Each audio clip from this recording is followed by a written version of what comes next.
The story of Shunkai. The exquisite Shunkai, whose other name was Suzu, was compelled to marry against her wishes when she was quite young. Later, after this marriage had ended, she attended the university, where she studied philosophy. To see Shunkai was to fall in love with her.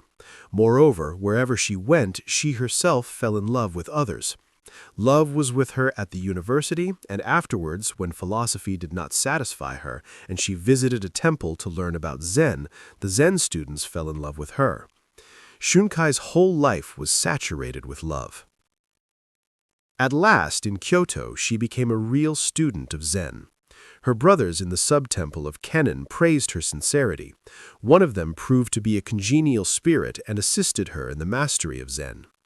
The abbot of Kennen, Mokurai, Silent Thunder, was severe.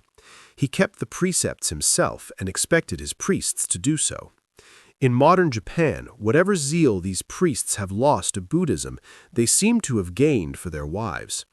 Mokurai used to take a broom and chase the women away when he found them in any of his temples, but the more wives he swept out, the more seemed to come back. In this particular temple, the wife of the head priest became jealous of Shunkai's earnestness and beauty. Hearing the students praise her serious Zen made this wife squirm and itch. Finally, she spread a rumor about Shunkai and the young man who was her friend.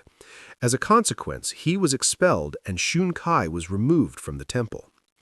I may have made the mistake of love, thought Shunkai, but the priest's wife shall not remain in the temple either if my friend is to be treated so unjustly. Shunkai the same night with a can of kerosene set fire to the 500-year-old temple and burned it to the ground. In the morning, she found herself in the hands of the police.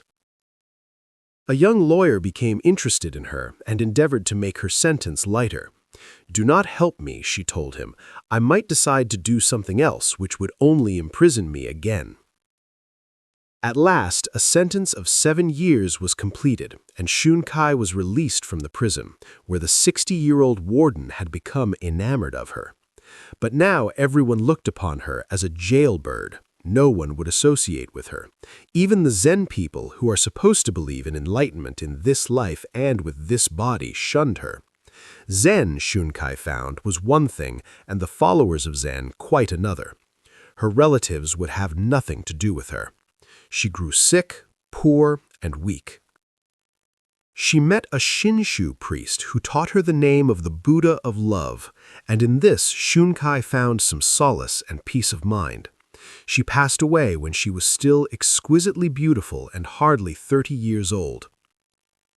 She wrote her own story in a futile endeavor to support herself, and some of it she told to a woman writer. So it reached the Japanese people. Those who rejected Shunkai, those who slandered and hated her, now read of her life with tears of remorse.